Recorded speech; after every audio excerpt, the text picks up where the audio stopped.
Hi guys, so recently, or last month I guess, I picked this bundle up from HSN. It's a Crafter's Companion bundle that does embossing, stenciling, and die cutting all in one, as you can see there. This one I opened when I showed you guys in the haul, and apparently I just didn't put it back in the packaging.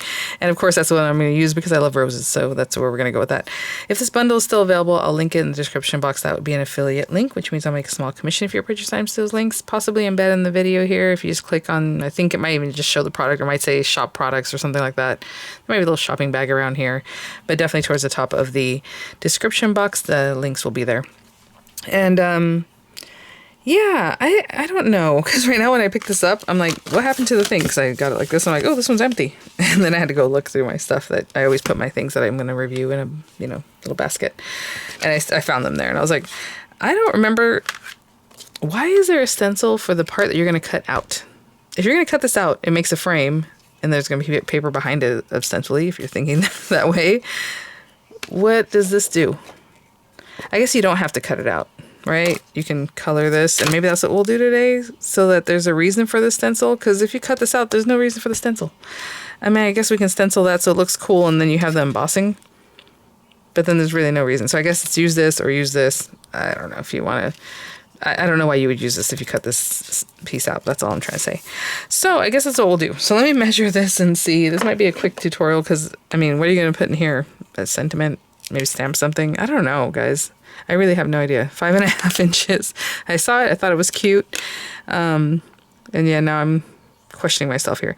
So if this whole thing is 5.5 inches, it looks like it embosses an area that's 5.25. So should we make a 5.5 inch square card? I guess we could do that. This is going to be white paper, I suppose. You don't have to stencil on white paper. Obviously, light colored papers will take ink very well. Even a darker paper, if you do some inking, even if you do black on black, you can tell. Like, you can see that the ink is there, right? But I'm still going to use, well, yeah, I'll use white paper and maybe some pink ink, make it really girly, right? So let me grab a card base. Maybe I'll do a black card base just so that pops. And I'll be right back. Okay guys, so let's go ahead and make our card base. Like I said, I want a black card base. Let me just cut this paper down first. So I'm going to cut this, being my topper, at 5.25, right? So it's exactly 5.25. I probably spray this with a little bit of water just because it looks like there's a lot going on with that 5.25, right? Oh my gosh, I'm telling you. I don't know if I've just been distracted recently, but a lot of times I'm cutting the wrong things. Okay, 5.25, perfect. And then this guy, I just feel like there's a lot going on with that, so I'm probably going to spray it with a little bit of water before I run it through, because this is very thick. And a lot of times, you might even want to run it through at 5.5 and then cut it down, because I know these kinds of plates, or systems, not plates, but they will really take up a lot of your paper. I hope that makes sense. Like, in it going up and down and all this stuff that's doing, it kind of shrinks the paper a little bit sometimes. So you might want to give yourself a little extra and then cut it down to what you want. But either way, okay, so this black cardstock, I'm going to cut it at 5.5 by 11. So when you score at 5.5, you have a 5.5 inch square card. So 5.5 by 11.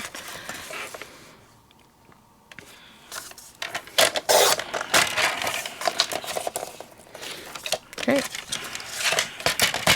Scored at 5.5.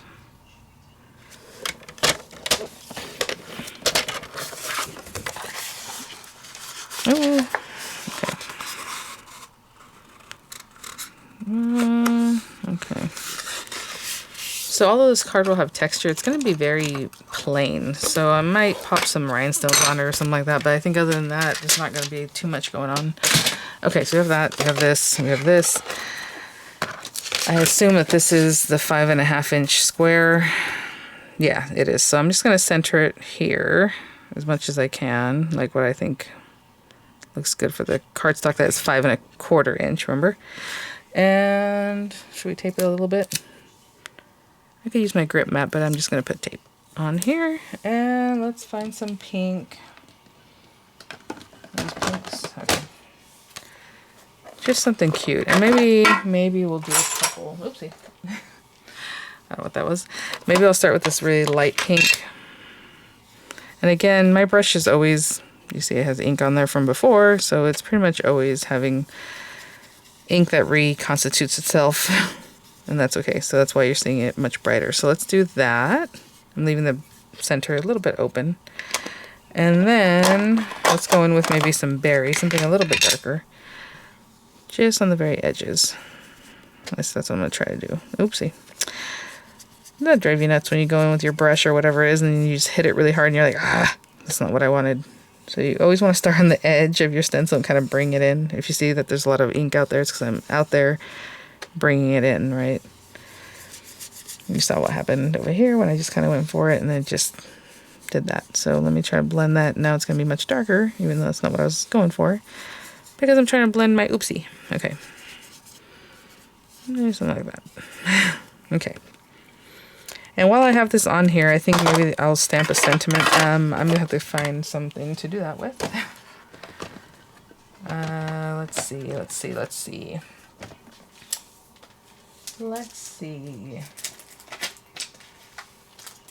I'll be right back. So funny. I have this set and I always have it sitting here. It's a Hero Arts set.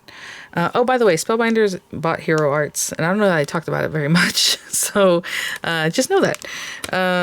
Stamped just for you. I don't know if they still make this or not, but you know, this might be fun because I don't really know what I was going to use this card for anyway. So let's do, where is it? Grateful for you and my stamps. That's so cute. This is definitely for, you know, sending between crafty friends, and I'm just going to go for it. Of course, you can put this in a stamp positioner. And come on. I'll be right back. Oh, there it is. I got to get my VersaFine in, which is always in front of me, guys. Always in front of me, but it's always moving, okay? I think at night it just gets up and moves. All right, there we go. I think this will fit in here somewhere. And I mean, I'm just going to eyeball that, and hopefully that's like straight kind of down the center. I don't know. There is a piece of the stencil, the way it comes in, that you have to kind of keep an eye out. So grateful for you and my stamps. Hey, that looks cute. Okay, good. Perfect. All right. And I did say I was going to spray this with water, but guess what? Not now, because I used water-based inks on that. And I don't, well, I mean, it would look cute if it reactivated, to be honest. Wouldn't be the worst thing in the world. But, yeah, I'm just going to go for it. With Crafter's Companion, if you look at this, and you look at your folder, the piece that's up, that's pushed up, you want your paper, the front of what you want facing you, away from that. For whatever reason, for the Crafter's Companion, they put their name on the back. A lot of companies put their name on the front. So you think, oh, I'm going to look at it this way. I'm going to run it through. No, you're not. And also, this one should let you know because it's not going to fit right? You see the stencil, it's not going to fit correctly. So the Crafter's Companion should be at the back and then have the side of the paper that you want, you know, up with the embossing facing up right now. And I will eyeball this here. I mean, that is pretty nice and perfect there. I don't know if it's perfect, but there you go. I can see it hits here and it hits there and it kind of misses here. So I'm trying to maybe fix that a little bit. Sorry if you hear Reba in the background. I hear the theme song. Yeah, hold on. I'm trying to split the difference. I guess that looks best right there. Okay. This is a 3D folder, so I'm going to try this. I don't know because I, you know, don't have the Gemini here in front of me. Oh, that's not the one I want. That's the old school platform. I'm going to try what you generally should do for a 3D embossing folder in the Platinum 6, which is the adapter plate and your A plate, and see if that gives me any tension. I'm sorry, I forget because, you know, I don't use... Ooh, that's pretty tight, guys, but I'm going to go for it. I hope I don't regret it. That felt really tight. Look at it, kind of wanted to expel it, like, get it out of here. But that worked, so I guess that's it. Excuse me, I got something in my throat, of course, at the reveal here. It did crinkle a little bit right there.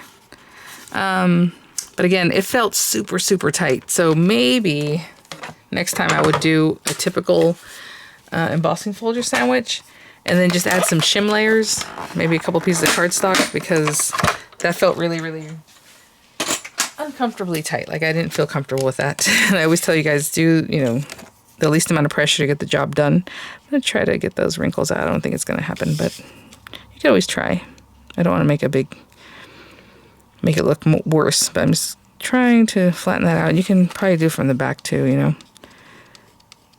I just don't want to flatten out my work there.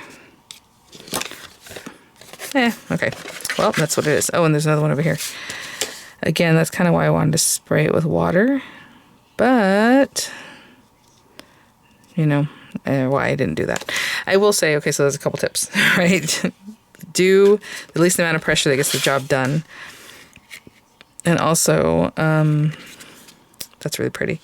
I mean, it came out really nicely. Look at these flowers. I mean, that's crazy. They're gorgeous. A lot of detail.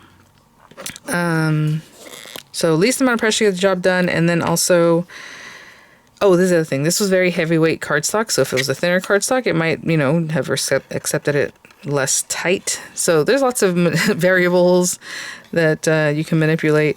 Again, spray it with a little bit of water. You know, maybe if you're not using the stencil.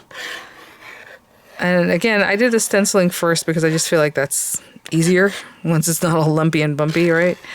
I'm trying to get glue all over wherever I can, guys. And I mean, one more matte layer behind here would look nice, right? Right now I have those big 1/4 inch matte layers, and hopefully you can kind of see the way that it did take in quite a bit, right? Left to right, it's not too different, but up here I have, even if I was trying to split the difference, it took in quite a bit, is all I'm trying to say. More in one direction. I'm going to put some weight on this just so I don't stand here holding this, and I will be back in just a second so we can appreciate it and maybe add some little pearls or something. And I'll be right back. Okay guys, so I went ahead and rinsed this off. Now I'm not saying you can't use the stencil and the dye, it just doesn't make sense, because if you had used the dye and you have that aperture there, you can just ink the back of your paper. You don't need a stencil for that. Does that make sense? So maybe I'm misunderstanding the way you're supposed to use them. I don't know. Okay, so we have these guys. And anyone have pink and white on here? I mean, hey, my little band is like, it is done with. Oh, those pink ones are cute. I wasn't really planning on using pink again. Where are the medium-sized ones, though? See how these guys, I used them somewhere. Here they are. Right? Yeah. I tell you, I'm always putting things back where they're supposed to be. Look at all these other ones I've used and just kind of left them there. These are not the same pink, but that's okay. Let's see. Where is here? I honestly don't know where to put these either. Should I put them out in here? I feel like there's a lot of ups and downs. It's hard to get them somewhere where it's going to stay, you know, flat maybe. But maybe here. That's a medium-sized one, and a couple other ones. I guess they'll stay. They'll stay put. And then over here, just with this little rose. But yeah, no, they're carved in. They're really, really pretty. You know, I always say Spellbinders, I mean, honestly, to me, has like the best 3D embossing folders. But I think the company that I started with, it really, you know, long ago, that had really nice embossing folders, 3D ones, was Crafter's Companion. And they continue to make really awesome ones. So, I mean, look at that. That is beautiful. All right, guys. Well, that is my simple little card. So thanks for watching. You know, hopefully I'll give you a little idea simply how to use these guys. And let me know what you would do with it, or if you have it, what you've done with them. I would love to know. And I'll have some images coming up. I'll have the links in the description box. And I will see you all at the next one. Bye now.